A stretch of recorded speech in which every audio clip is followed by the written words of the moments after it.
Welcome to the Grow Your Business podcast. Listen in as we discuss all things business, growth and marketing with business owners, thought leaders and entrepreneurs. And now, here's your host, founder of Roundhouse, the creative agency, Saul Edmonds. Hi, everyone, and welcome, Zareen, as well, to the Grow Your Business podcast. How are you going, Zareen? Oh, thank you, Saul. It's great to be here. Yeah, it is. It's wonderful. For everyone listening, it's always kind of fun. I think I always find it super interesting too, but for people to know where we're talking from, because I'm in Brisbane, Australia. And whereabouts are you? I'm in the middle of England in the United Kingdom. So I'm in a place called Derby. Derby. Rightio. Think of Pride and Prejudice and the countryside. Yes. Mr. Darcy. I was actually, ironically, that's really funny you should say that, because we're actually rewatching that recently. The one with, I can't remember the actors' names, but the ones that we like the most.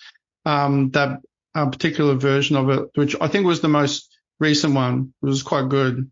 I was actually just recently watching that with I can't remember the actor's name. The most recent one, the one with Keira Knightley. No. Oh no, it's not the most recent. It'll be the one before that. Oh yes, the original series. The series. Yeah. With what's his name? I can't remember the actor's name, but they've got a marvelous range of, like, all the characters in it are absolutely fantastic. They're really, really good. I love that Mrs. Bennett. Well. Mrs. Bennett. Yeah. She's like, Mr. Bennett. That's hilarious. Yeah, it's fantastic. But enough of Pride and Prejudice. We'll go off. We do digress. But thank you so much for being on the podcast. It's going to be really super interesting conversation, I think. But before we sort of move into the main part of the conversation, for everyone listening who isn't aware, who hasn't heard about you, who hasn't heard of the Gift or Gift Wellness, could you give everyone just a little bit of an overview and a sort of a short history about who you are, what you've been up to, and then we'll get into it. Okay, the short version. Yeah, the short version, yeah. So I'm Zareen Ruhi Ahmed. I'm the founder and CEO of Gift Wellness and the chair of the Gift Wellness Foundation, and also the chair of the Halima Trust. So I run two charities and one business, which is a social enterprise, and the social enterprise is a kind of backbone of what I do, and it's my sort of day job, really, because from that social enterprise, it's a social enterprise because it's a business that does good.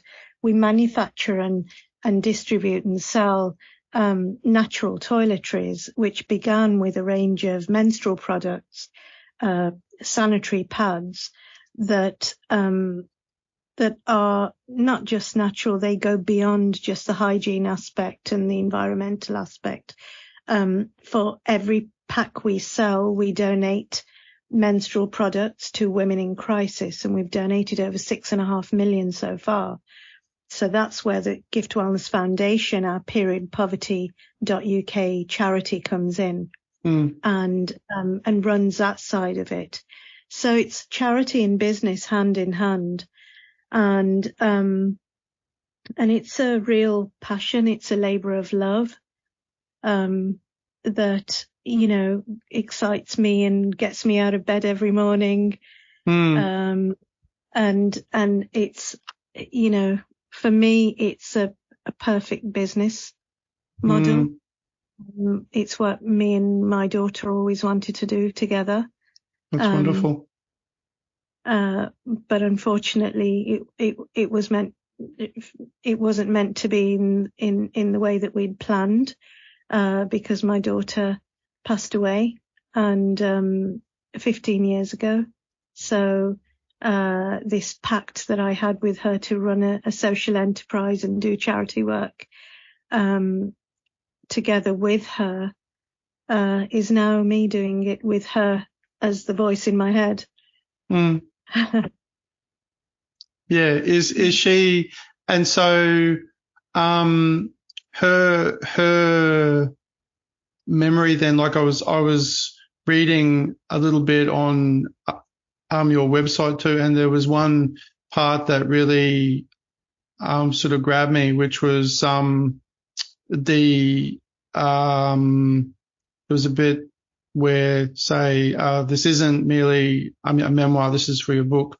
It's a manifesto for anyone who believes in the transformative power of social entrepreneurship, the story of those who see potential in adversity and yearn to convert personal hardship into extraordinary societal value. That was sort of something that really sort of grabbed me, because like you were saying, it's this sort of idea often, like as a small business owner myself too, like you get very kind of caught up in the business side of it, but like you're saying, like it being a absolutely perfect mix of something like for good through sort of hardship, but then being able to blend it with this other sort of thing. I can't like imagine how I guess hard in the first like instance that like would have been for you, I guess, but then how that through that sort of journey of when that first happened up to this kind of point. I guess it's easy in some respects, like to reflect on things when you have hindsight. But if you could just, I guess for everyone, listening to, just run a little bit through like how you then started that sort of process. Like, you obviously had the plan in the first place, with your daughter, but then to actually start it, how did that sort of happen for you, I guess? Very good question, and hopefully it will answer the question that you just asked about how do you turn such a hardship into this, and how do you deal with it, and how do you manage your emotions and kind of turn it into something like this. People often ask me this question, and as well as, how come you're always smiling, Zareen? How come you're so upbeat and positive? And, how is it that you wake up every morning and you're content with life? How do you do that? So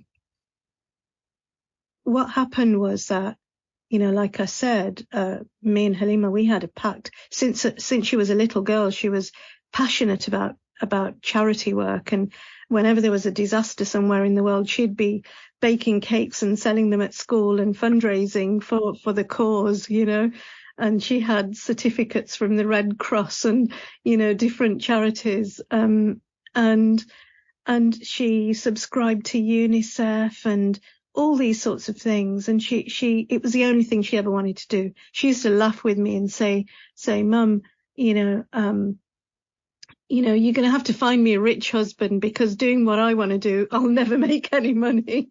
Right? That's so funny. So, and when other mothers and daughters were talking about the latest fashion or the latest music or EastEnders or, the latest soap opera or whatever, we'd be talking about, this sort of cottage industry project that we'd heard about or seen, or this, about the Anita Roddick story and about activism and women's rights and, all these sorts of things. And we were both quite creative as well. I come from a creative background, and we just sort of, we were the same.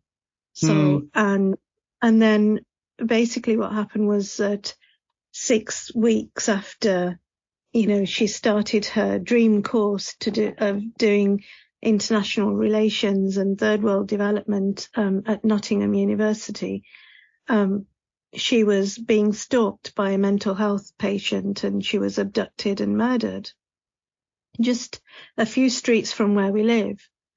And as you can imagine, that was a leveler. Everything stopped. I was sort of at what I thought at the time was the kind of peak of my career. I was the CEO of a national organization, and traveling around the world, and doing a very interesting job. I'd started my PhD, and I was really thriving in that way. And obviously everything stopped, and I couldn't. My employment contract was coming to a 2-year point where, I would have renewed my contract for the following year, but I knew I wouldn't be able to do that. So I went into sort of crisis management mode, I guess, being a mum and with a family, and my husband and my son and the grandparents, and really kind of, I think women do that a lot. They're so busy managing everyone else's emotions and feelings, and they, you go into kind of work mode almost. And there was a point where I think it was just the day after we discovered what had happened, and it was confirmed that it was Halima who had been murdered, that night. And the next day was a kind of a pivotal moment where I had to decide, is this going to kill me, or is it going to turn me into something that I'm meant to be instead? Is it going to be, it was either one thing or the other. There was no in between. And clearly, I think partly because of my faith, that certainty that I had that it was a temporary separation, partly because I knew of that pact, that promise that I'd made Halima, that we would do this work together. I felt that this had happened for a reason, and that, this was God's plan for our intentions to be realized in a much more impactful way. And I didn't know how that would be, what that would be at that stage, but I knew that must be the reason. So for the next 3 years, I actually threw myself into the charity work, and I'd sort of put it out to tender to different charities to work with me to find a project that resonated with us, and that I thought that Halima would like to get involved in. And the one that we chose, the project that we chose to partner with, was to build a school in Pakistan. My parents are from Pakistan. I was born here. And they're from Pakistan, a place called Sialkot, and it's near Sialkot, this place called Wazirabad, where there was a boys' school, but there was no girls' school. And so we committed to raise funds to, hundreds of thousands of pounds to build this state-of-the-art school for 450 girls or so. And so for the next 3 years, I was fundraising, and, my husband, my son, the family, friends, everyone was involved. And I guess it was a survival strategy as well. It was that, or what else was there, Yeah, that's right. You have to have something to keep yourself moving I suppose too, you have to do things too. And then, yeah, I mean, I think and so from that part where you've got the school, then how did that kind of transform? Wellness. So Yeah. it's April 2011, and I was on my way back to England after inaugurating the Halima School of Excellence. My daughter's name's Halima, and the school is called the Halima School of Excellence. We now have a college there as well, by the way, and we have over 1,000 girls studying there. 1,000, wow. Yeah, and they're doing phenomenally well. That's amazing. Many have gone off to university and come back, and they're teaching in the school, and we have some in medicine and some in different fields, and they're doing phenomenally well. So it was April 2011. I was sitting in the airport lounge thinking, okay, reach this milestone, and it felt good. And seeing those girls in that school, those orphan girls who now have a home and a place to be educated and fulfill their dreams. And it felt amazing, but I had this fear in my gut of, what do I do now? Like I was at a loose end, and I was feeling anxious, and I picked up this magazine to kind of distract myself, I think, and it opened at this article, which was about women in refugee camps in the Zatari Syrian refugee camp, and it described how they were forced to tear strips off the bottom of their dresses, the clothes that they'd fled the war with, and they were forced to tear strips off the bottom of their dresses to fold up into makeshift sanitary pads to use, because they had no menstrual products, and all the other horrific things they had to endure. But when I read that, I saw myself giving pads to these women. I don't know if I actually stood up, but it felt like I stood up, if you know what I mean. It was, the power of that, the vision that I had at that moment. And I knew that that's what I was going to do. And that was the birth of Gift Wellness. It was such it hit me so hard, that image of me giving pads to these women. I knew that that's what I was asking. I was asking God, like, what do I do now? Right. And I knew that I'd never work for anyone again.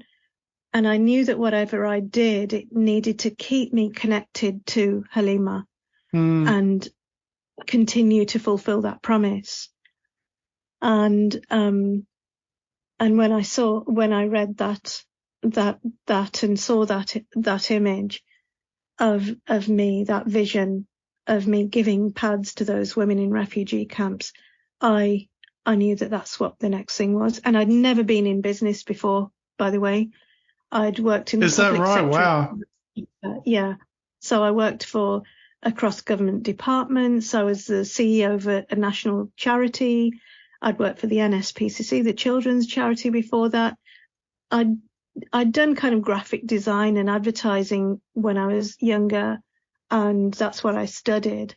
But I'd never worked in the corporate sector and never done business, So I didn't. But all I knew was I saw the end goal, and it was a case, and everything else to me was a technicality.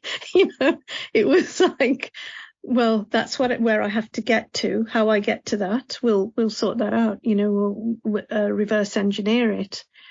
And so I came back to England and started my research and development into Gift Wellness.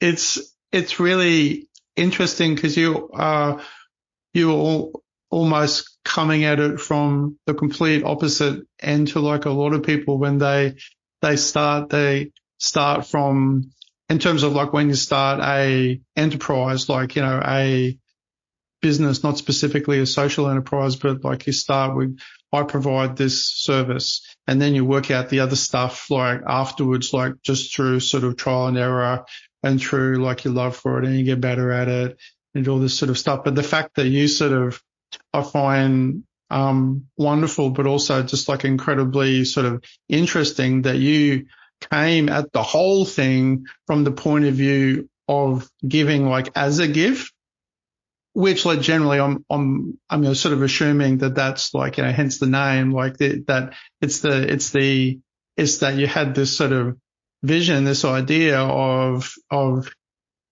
helping these women out, like giving them a gift, and then everything else like came after that. I think that's sort of amazing, but it shows to me like the power of, one, just that, its origin story as to why you were doing it, but just the idea of having just on a very simple sort of level of having a very clear vision. I mean, not that you had, it obviously came in a moment, and you had this sort of inspiration, but I mean, I'm a big believer. I'm not sure exactly where or how or why, but like in, I don't know whether you call it fate or that things do happen for a reason, because I actually think they do. Like I always find it very, I don't know. I just don't buy the whole random thing. I know that happens too. That's obviously a thing. Random things happen, but I don't know. If they do, it follows for me that if things happen for a reason, then everything else that comes after that must also be for a reason. Mm-hmm. Yeah. And I guess that's what you're, sort of then came to the conclusion, like through the whole thing, that it was for a reason, and you saw, a real purpose in it. And, mm-hmm. So at that point, when you started that, at what point in the timeline did you then, decide to write the book, The Gift? Oh, that was recent. So that was right. 9 years later.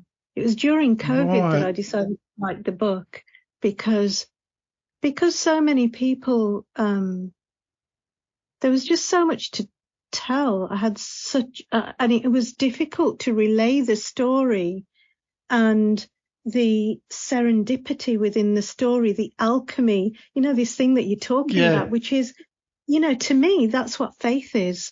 That surety that you have when you see that vision and you just trust in it. You trust that there's a reason for it. And, that you will be, if your intention and your vision is for good, then the right people will come in front of you and you will come in front of the right people to make that happen. And when you believe it and you actually feel grateful for it before it's even happened, then the, call it what you like, the universe, God, everything conspires to make that happen then. And I truly believe that. And so, the way that it happened was when I came back and I started looking into the issue, I'd never known about this subject really, even though I knew that, there was poverty in the world and it may have crossed my mind, but I didn't really know much about the issue. And I certainly didn't think that it existed in Western countries. So when I came back and started looking into the issue of, the lack of accessibility and affordability of menstrual products for women in crisis situations, I was horrified when I realized that it was also women on my doorstep here in England who were suffering from this thing that is now called period poverty. It didn't have a name at that point. And then I realized, and then I thought, okay, so that's what I'll do. I'm going to sell products and give products, right? For everything I sell, a certain amount of it will go towards me giving products to these women. And then when I started looking into the products that I could potentially sell, the things that would be off the shelf, with my own kind of, the private label sort of model, they were 99% of them were highly toxic and made from very cheap, inferior materials and petrochemicals and plastic and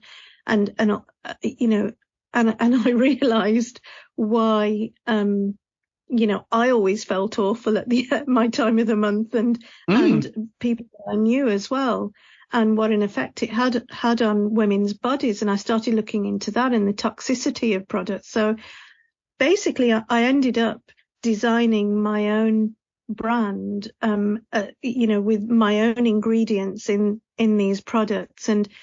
And the real, there were other natural products out there that were starting in the marketplace at that time.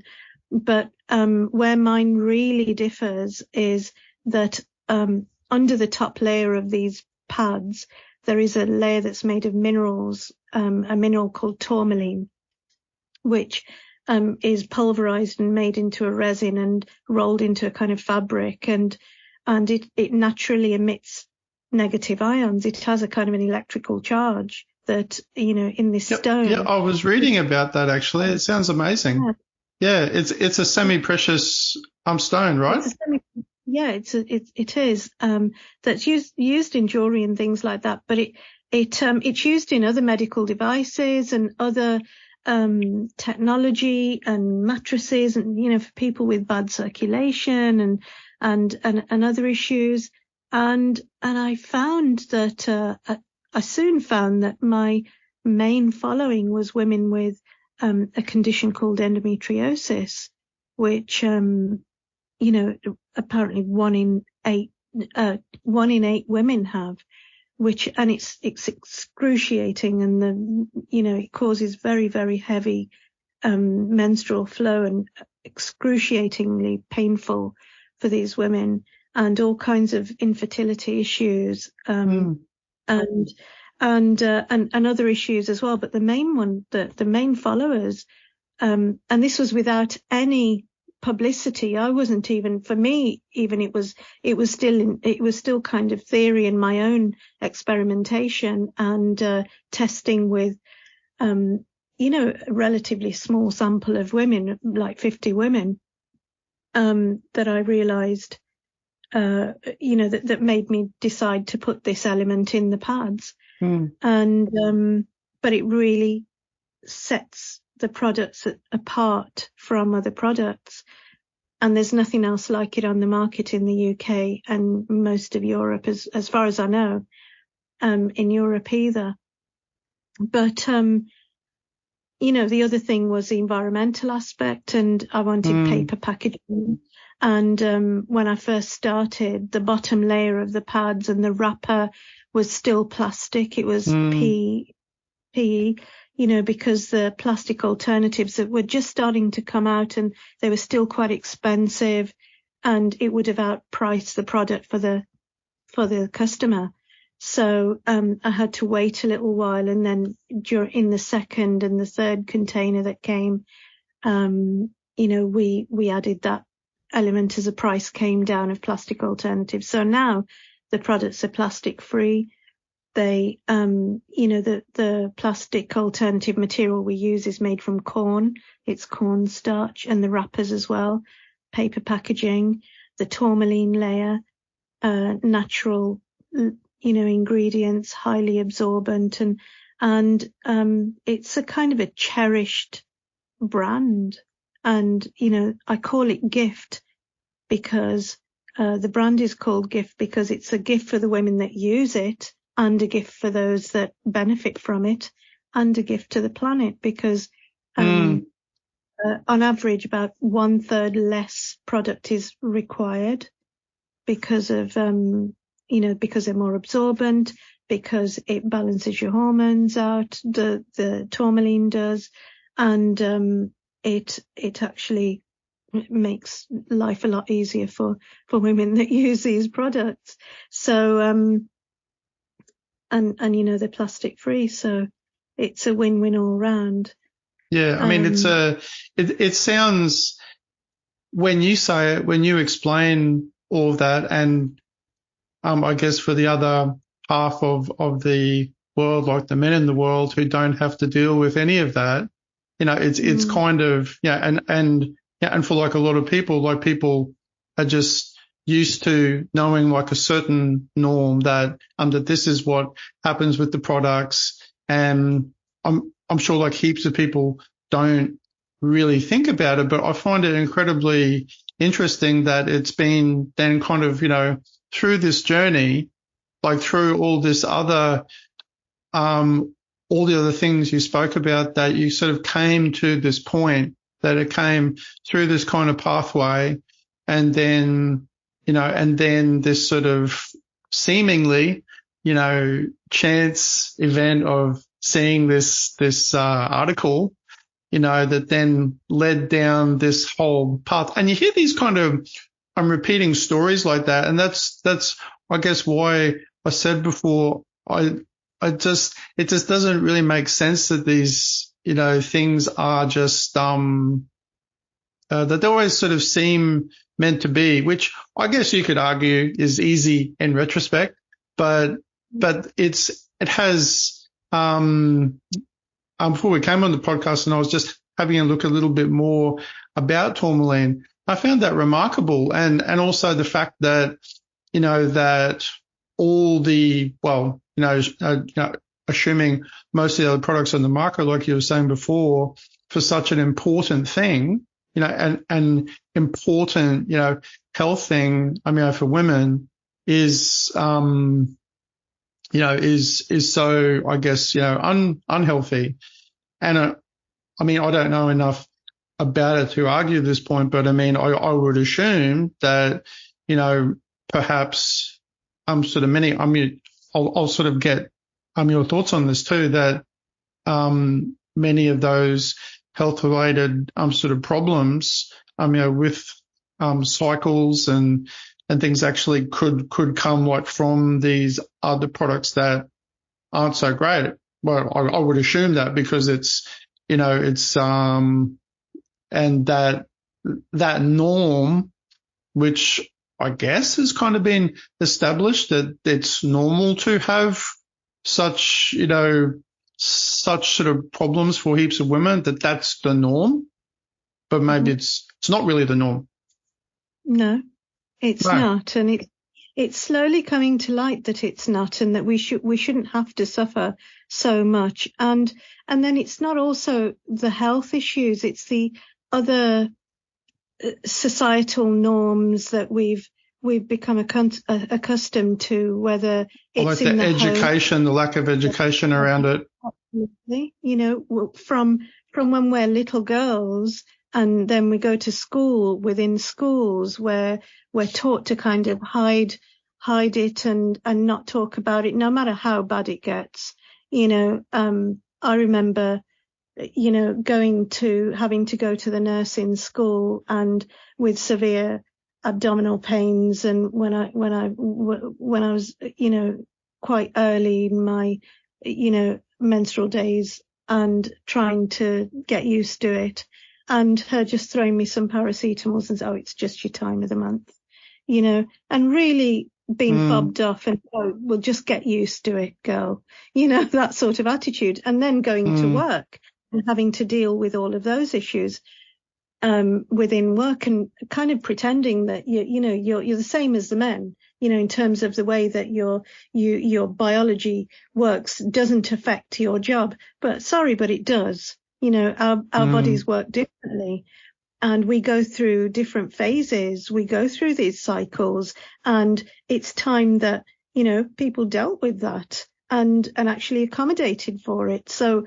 one of the things that, that I go when you go through the book, you'll see the kind of the organic development of the strategy. So it started with, period poverty and menstrual, and then healthy menstrual products. And then it was actually during COVID that everything changed, I had a chance to step back and think about, well, it just felt like there was something missing, where we were providing products to whoever needed them for free, through the charity and also through the business, and providing non-toxic products.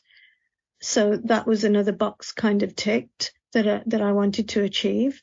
But then why was I feeling anxious and not as if we're doing everything that we should be doing? And it was because there were, within that mosaic of a woman's life, there were certain tiles that were missing in that mosaic, to create the kind of life that women want to live in, the kind of world that women want to live in and are comfortable living in, and being authentic and not having to, kind of hide things and be something that they're not.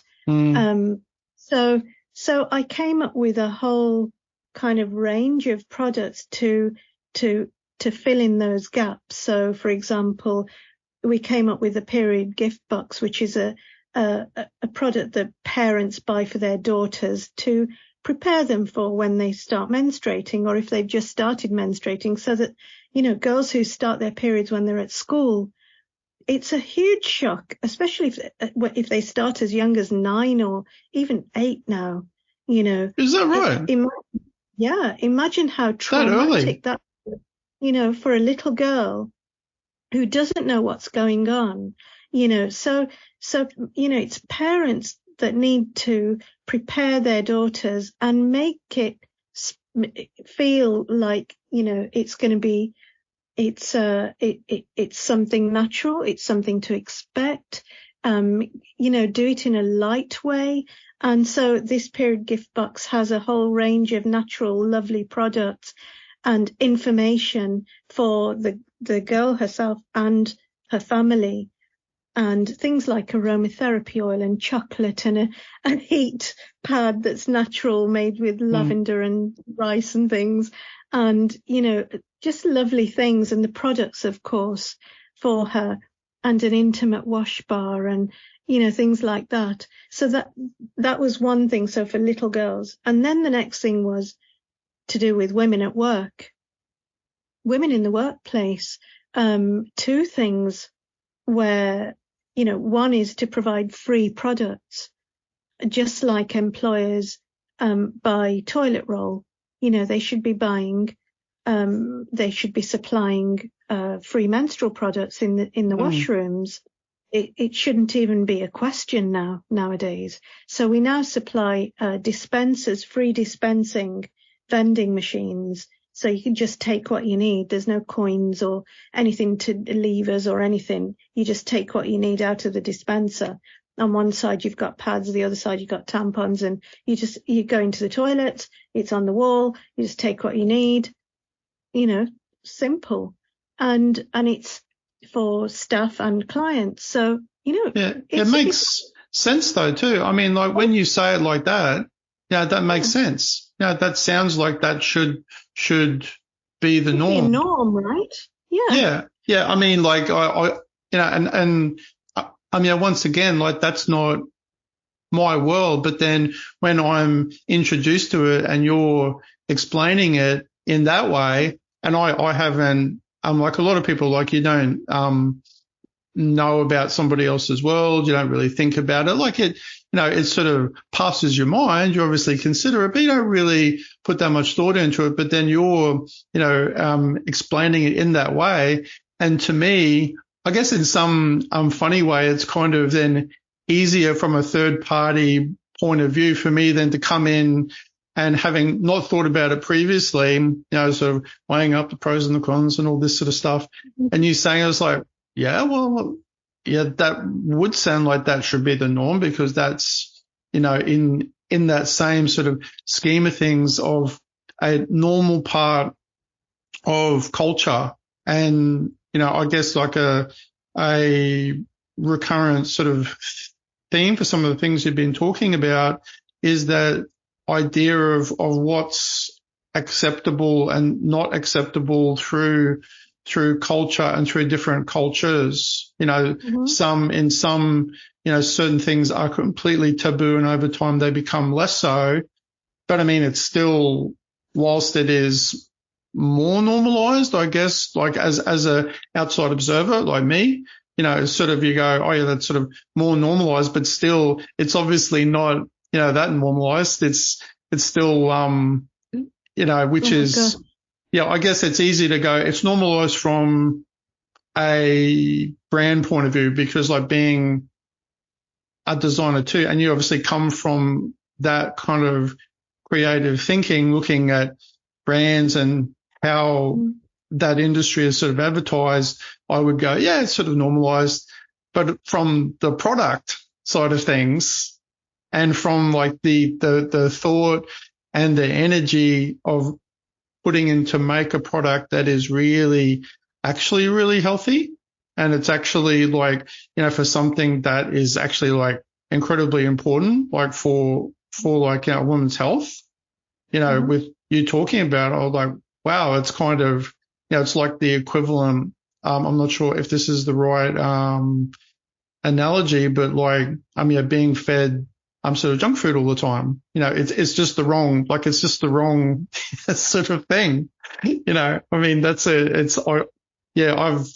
got the advantage of sort of not knowing anything before now, and going, wow, that makes like so little sense. Like after you've explained it all, and the fact that like so with the tourmaline side of things, how did you actually come across that in the first like instance? Did somebody tell you about it, or were you just sort of researching? What? This is another serendipitous event that led me to the tourmaline was when we were in Pakistan to inaugurate the school. My mum was with me, and she had high blood pressure, and she really loves sort of Chinese medicine and stuff. And we were, a few days before the inauguration, we were in a place called Gujranwala, and it's in the north of Pakistan.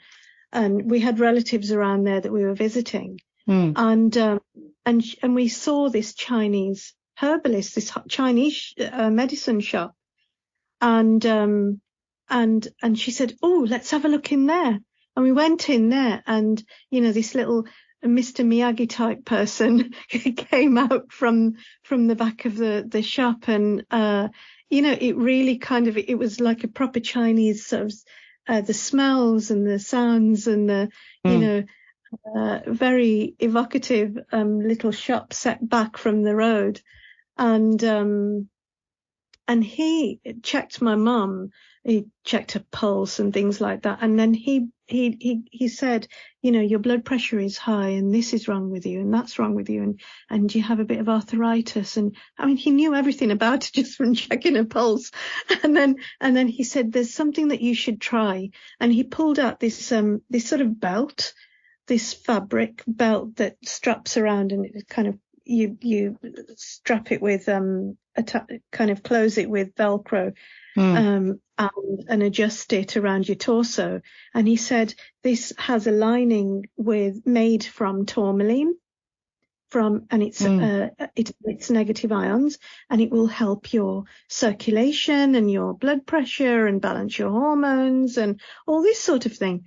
I thought, gosh, that's strange. And then he looked at me, and then he said something in Mandarin to his assistant, and she came back with this pack of menstrual pads, and from the company that had patented this layer that I use. And he said, this is menstrual pads, and you should try them. And these have the same tourmaline layer in the belt that I'm showing you. So that's how I came across it. So I took the pads and incredible. And then when I got back to England, having seen that vision about menstrual pads and everything, I then remembered that I'd got that pack of pads with it, and I thought, oh, let me try those as well.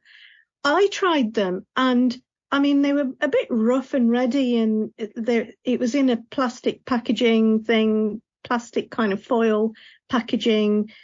It wasn't very eco-friendly. It was a bit rudimentary in the actual makeup of the pad. It wasn't that comfortable, but the effect that it had on my cycle that month was incredible. And I just thought, is it a placebo effect, or do I really feel better this month? Right. And so I sent off for some more, and it was a Korean company. And I sent off for them, and then I gave some to my sisters and my friends and other people. I said, try these. Is it me, or do these really change? Are these a game changer, And they all had the same effect. So that's when I decided to use the tourmaline. It coincided with when I was researching the products, and it all just came together. The dots just all joined. I just think that's amazing. Like I think it's like such a, at this point now you've got this great product, you've got this incredible sort of story about how it all came together, and then you have these seemingly chance kind of events, but like you, I almost can't sort of put it into words, because having different things, I guess, through my life too, that you often look at and you go, I'm now at this point, and when like you reverse engineer how you got here through, and there's like some point or points where there's bits in the story, like you were just sort of saying, where there's these tiny little chance events that you could have easily have not gone to, like the that store, the Chinese store. Would you have found it out some other way? Maybe not. So therefore, it doesn't really even matter that, that sort of perspective, and it ties back to what you're saying before about faith in things, no matter, I think, whether you're a religious minded person or you're not. Like it's obviously a different perspective if you are, but like that idea of having faith and being, you said something like right at the start, which was being grateful, like for things. And I think that's before they've happened. Yeah, I think that's really, it's sort of something that we've been speaking about in our own family recently, and I find it more and more is like a really important idea for me personally to be grateful for things. And I'm not sure if I've I haven't overly analyzed it or anything, but it just seems really important. It seems like a really important thing to one, for other things to happen in the right way. And I think that's it's like an underlying sort of message for me. And I think like it's a wonderful sort of part of your story, that you've shared with everyone, and you've obviously part of the story. Yeah, it's the main thing. The reason why I call the book The Gift is not because of the brand, The Gift. It's not because, people say, oh, is it because your daughter was a gift? Is that why it's called The Gift then? No. Is it because your charity work, you give gifts, right? No, that's not why I called the book The Gift. The reason, what I mean by the gift is the actual hardship itself, believe it or not, is the gift. So, and when I said that recently it was on another podcast where I was being interviewed, and he said, he says, yeah, but if someone said to you, well, you can have your daughter back tomorrow, you're saying that you're grateful for the hardship, and you're content with the way that things have happened. But if someone said you could have your daughter back tomorrow, but in return none of this happens, You know, the school, the 1,000 girls in the school, all the millions of pads that you've donated to women in crisis and all, none of that would happen. Would you take her back? And I said, no, I wouldn't, because like I said, it's a temporary separation, and this was the best plan to realise those dreams that we had, and to realise the intention. And I think it's, you know, we are energy. We are, you know, I'm interested in the science of energy and the science of gratitude. Now I'm looking into it more and more. And what I find is that when you are, the more grateful you are, the more you attract. I think that's very true. That's very true. Yeah, absolutely. Yeah, I'm yeah, I 100% agree. I think there was, I think I've almost come, and I say almost because I don't really know, but I've almost come to the conclusion that me, you know, that I don't necessarily need to know. I think there's too much focus on, you know, people, which I guess ties a little bit into what you were saying about, you know, this sort of hypothetical scenarios about if you could do this, would you do this? And it's like, well, one, that's not what happened. And two, you know, it was the energy and, you know, and the events and the good, you know, energy wise and actual wise that came out of it, you know, that's how they arrived. You know, it wasn't, you know, could they have happened from some other way? Yeah, perhaps, but that's not what happened. You know, this is what happened. And this is like, you know, and I mean, there is like if Halima was here, right? If Halima was here now, we would have done something. We would have had fun. We would have done some projects together and things, but it wouldn't have been at this level. There wouldn't have been this much impact, this much passion, this much, you know, a sense of urgency, you know, to do so much so fast. And it wouldn't have been this big. It wouldn't have, because we would have just done, you know, what we could, as like normal people would. But it's way beyond normal now. It's much bigger, and it's just got more energy in it because of what happened. And, you know, it's a case of, you know, when you, that vision that I saw in the airport, when you have a vision that you engage with viscerally, emotionally, to that extent that it permeates through every cell in your body and it doesn't go away. It's there. It's always there. It's when your heart and your mind are both engaged that the magic happens.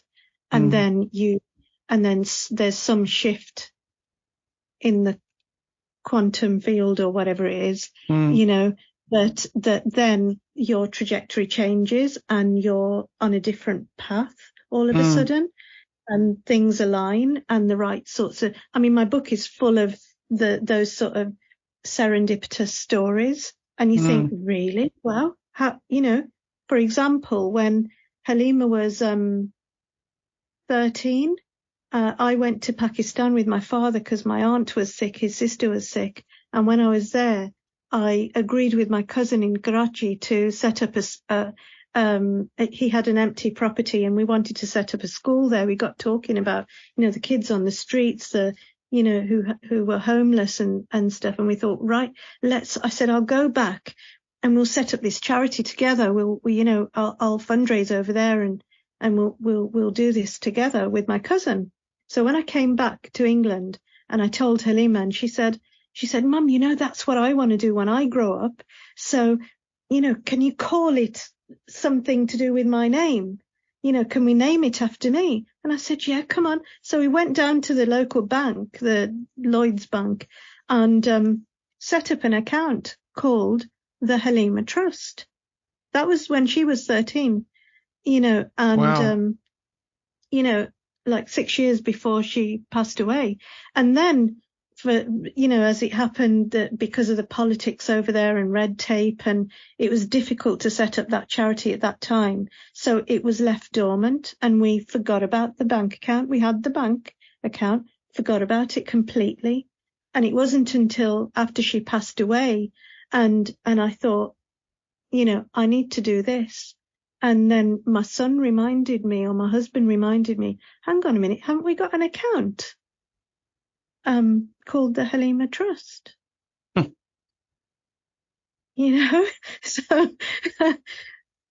Yeah, you can only, I think, coincidence, Saul. yeah, no, I mean, I also, the idea that things like well, not all cultures, but, I would say probably Western culture, for the most part, there's always this sort of idea that things have to be quantified and things have to have an answer for it. And you've got to have like 1 + 1 has to equal 2 and it's got to do this and that. But I think there is some underlying really important truth that doesn't kind of need to be answered. But actually that is. And one, I'm probably just because it just from my own viewpoint, it just helps me just get by, because I often I think a lot about these things and it often gravitates to how or why. And I'm like, I don't know whether I need to anymore, because I just feel like I know certain things, and whether or things like that happening that have some meaning. I'm not sure what the meaning is, but it feels good and it feels right. And if it ends down a certain path, and some people will be like, yeah, but you don't know that, and science says this or that. I was like, fine, it can say whatever it likes, but it doesn't. But I think that's, I think generally on that sort of point is probably like a nice way to sort of wrap things up. But like we were saying before, I was going to ask you, Zareen, could you please share with everybody some sort of quote or something that you'd like on a note that you like, where you feel is relevant? Absolutely. I've actually just had some bookmarks printed, and I've put a quote on the bookmark. And in fact, the beginning of every chapter of my book starts with a Rumi quote. So, but the quote I'm going to give you isn't in the book. It's on my bookmark. And the quote is, "Wear gratitude like a cloak, and it will feed every corner of your life." And that's by Rumi, the poet Rumi. That's lovely. Wear gratitude like a cloak and it will feed every corner of your life, because I really believe that. I want to write that down. That's a great one. That's a really good one. Yeah. No, that it's, I'm with you the whole time. And I'll give you one more that I've just randomly opened the book to, and it opened at chapter 2. And the quote at the beginning of chapter 2, which is called Revolutionizing Women's Health, the quote is, "Where there is ruin, there is hope for a treasure." And that's a Rumi quote as well. Yeah. It's actually very much like, there's a thing that my wife and I have always sort of, this sort of metaphor, which is, I think, sort of similar in sort of some ways that we've had throughout the years, which is always this idea that, whenever there's sort of some argument or something bad happens, it's like, a bushfire or like a forest fire, everything gets completely destroyed and it gets burnt and charred, but all the result of that is that all the sort of nitrogen and all this sort of ash and everything goes into the soil, and it makes it richer and more and like stronger for future growth, like as a result. And it would never be that way if all those things weren't destroyed, in the first place. That was how it was able to have more growth. I was like, the only way is for those things to be destroyed, and then it's sad and tragic, seemingly. Everything's black and seemingly dead. But then, and I actually had a first-hand experience of that. Just recently too, we had a fire on a property that we have, and the property had to be burnt to save so the bushfire didn't actually come further. And it was like the whole place, like except for our house, obviously, fortunately, was all black. But there was all this grass that was tall, dead grass that was burnt.